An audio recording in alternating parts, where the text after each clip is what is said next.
Aries, welcome to your monthly horoscope for May 2024. My name is Adina. I'm an intuitive astrologer, and in these monthly horoscopes, I go over the astrological energies and the major themes and topics you will be moving through for the month ahead. So, April was a really intense month, and we definitely get a break, I feel like, in May. So, don't forget to like, share, and subscribe if you align with my energy and enjoy my content. Now, let's get right into it. So I break the horoscopes down by week and I select a chart for each week to give you a bit of a visual. So Aries, for you, because your chart ruler is Mars, you have Mars transiting your first house the month of May. Actually, Mars entered Aries the last day of April.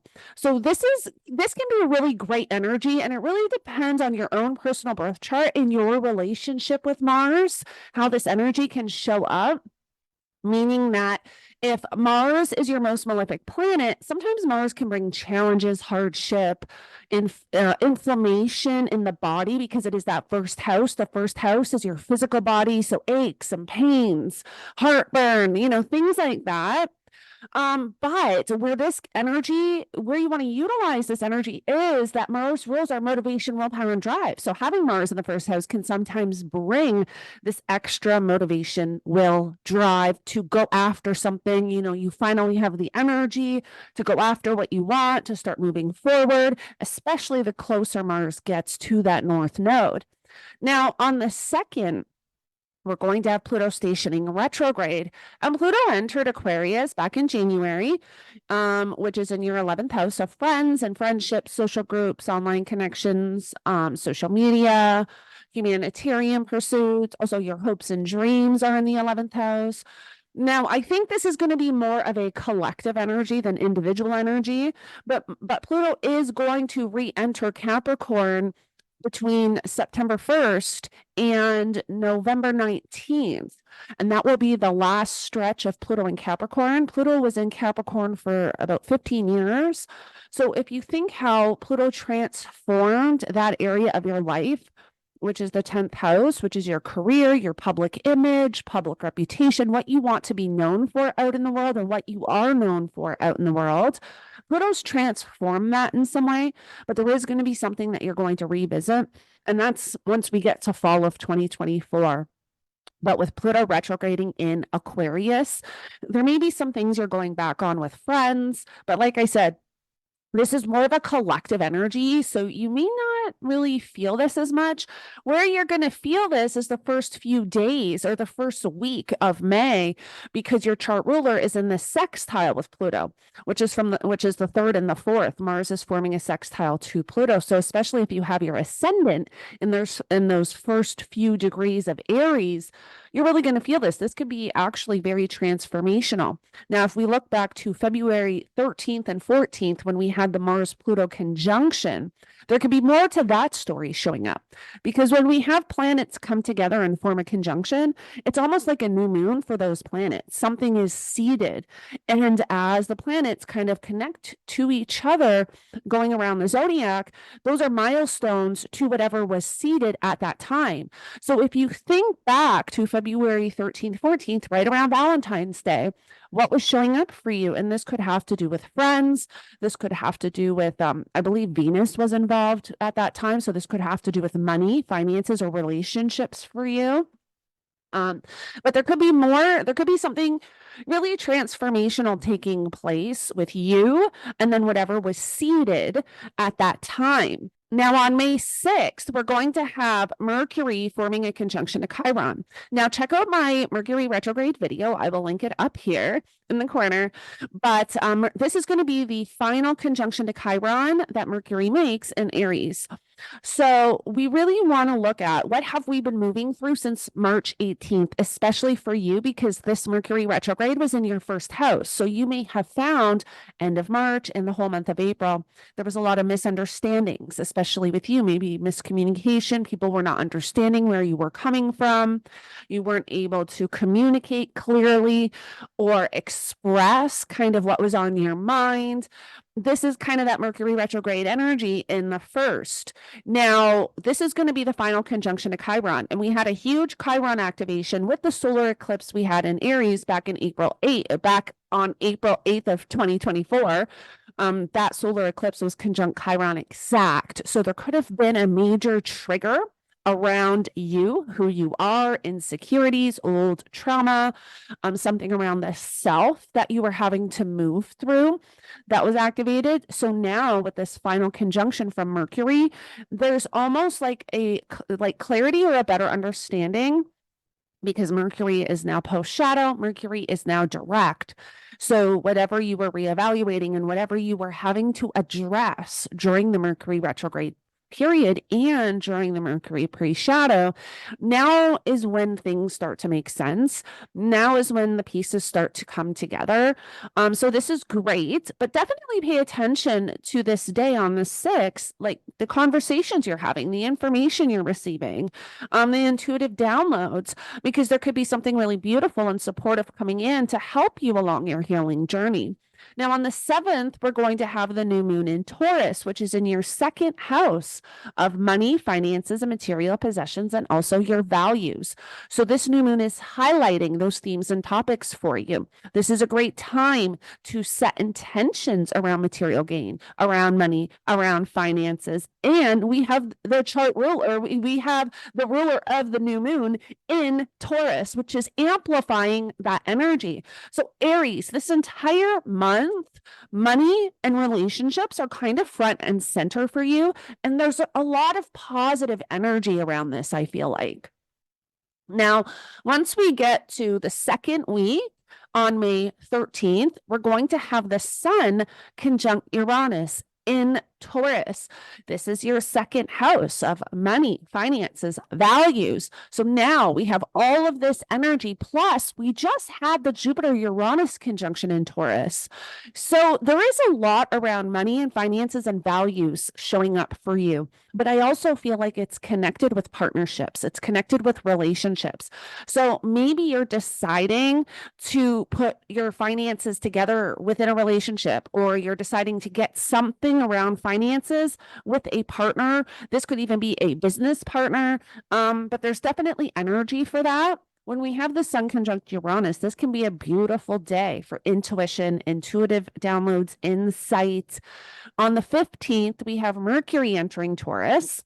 Again, bringing more energy. And at this point, Mercury is out of post shadow. So, Mercury, we're kind of everything we've been moving through, and April was a difficult month for everyone because it was eclipse season. We had the Mercury retrograde, and whenever we have those two energies coinciding together, it seems to be very heavy, very depleting, and very intense. So it's nice to get into May, I have to say so for myself. But it's once we reach the middle of May, everything we've kind of been reevaluating and moving through since March 18th is finally clearing out. There's finally an understanding and forward movement with all of that. And so having Mercury in the second house, maybe you're thinking about other ways to make money, but there's definitely more energy and more focus on your money and finances. Now on the 18th, we're going to have the sun conjunct Jupiter. Again, another really positive energy. So this is a really great day to start something new. Jupiter is the planet of abundance. It's the great benefic. We have the sun here. So not only do you want to be paying attention to what is showing up for you, intuitively, emotionally, and in your physical reality, because this could be very insightful, but this is also a great day to maybe start something around money and finances. You may even find that, again, you're starting something with a partnership. This is a lot of, I feel like for you, Aries rising, this is a lot of positive energy for money and relationships, which I've already kind of mentioned, but I really do think there's a lot of focus on money and relationships for you this month, which is great. Now, we also have Venus forming a conjunction to Uranus. And again, Venus is the ruler of your second house of money and finances and your seventh house of relationships, business partnerships, all those one-on-one connections. So there can definitely be something sudden, but not in a negative way. It's nothing negative. It's just something very beautiful, kind of showing up out of nowhere. Maybe somebody's coming back into your life. Maybe you have a conversation with someone from the past. Or maybe you're actually, and this just came to me intuitively.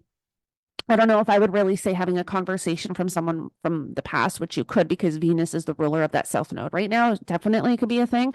But I also think this could be like suddenly taking the next, moving your relationship to the next level.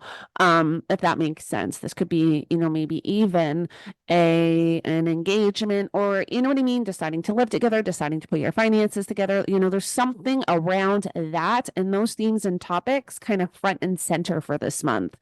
Now, on the 18th and 19th, we're going to have Mars conjunct the North Node. And this is when you really get fire under your ass. This is where you have this motivation to move forward with something very fated, very karmic, because it is the North Node. And this is something new, something unknown because of that North Node energy. But you're really feeling this internal desire to move forward with something. Now, once we get to the third week of May, on the 20th, we have the sun entering Gemini. So the sun is going to enter your third house. Now, your third house rules things like vehicles, communication, your mindset, also siblings, cousins, neighbors and neighborhood, your local community, local travel. So, the stores you go to day, the variety store at the corner, that is all in the third house.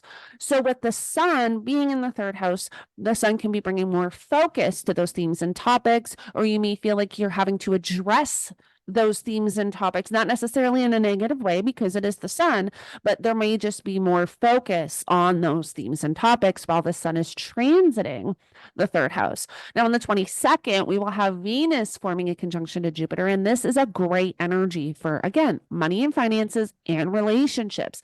These are both benefic planets coming together in your money house. This is great for money. This is great for values. This is great for one-on-one connections. This is a day that you really want to set aside, maybe spend some time with loved ones, start something. If you've been wanting to start something that can have material gain, this would be a day to do that. This would be a day to initiate something where you could receive some material gain from. Now, on the 23rd, we're going to have the full moon in Sagittarius, and we will also have the sun trine Pluto. So this could be really beautiful, the sun trine Pluto. There could actually be some really powerful transformation in your mindset or the way you communicate because of the sun being in that third house, connecting to Pluto. And with the full moon in Sagittarius, Sagittarius is in your ninth house of higher education, higher knowledge, long distance travel, philosophy, belief systems. This is one of the positive houses. So maybe well, actually think back to 6 months prior. What intentions did you set at the time of the new moon in Sagittarius? Now is when you can see those intentions come to fruition. But I always post new and full moon forecasts going into all 12 rising signs. So make sure you watch for that. Now, we're also going to have on the 23rd, Venus entering Gemini. Again, bringing more focus to that third house. On the 25th, we're going to have Jupiter enter Gemini. This is a huge energy shift because Jupiter is in the same sign for roughly 12 months. So when Jupiter enters a brand new sign, it really does shift the energy up. But this is going to be really great, and I will be posting a Jupiter and Gemini video and also going into all 12 rising signs, so watch for that. But Jupiter in your third house can be really great for transforming your mindset, for writing and publishing, communicating, getting involved within your community, purchasing a car possibly, or something around vehicles, something around siblings and cousins. This can really be great for that.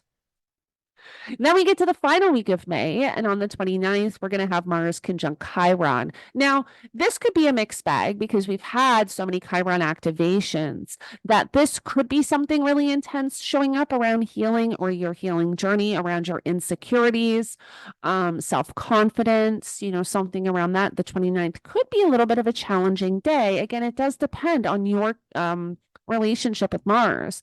On the 31st, we're going to have Mercury conjunct Uranus. This is a great day for intuitive downloads. However, we could feel very anxious. It could be very hard to slow the mind down on this day. So the last day of May, we do want to, have that awareness. If you're feeling very anxious, this is actually a really great day to ground, get your feet on the earth, drink a lot of water, make sure you're eating healthy, because this is very anxious energy. However, it is very enlightening and awakening energy. Now, from May 30th to June 2nd, we're going to have Jupiter forming a trine to Pluto retrograde.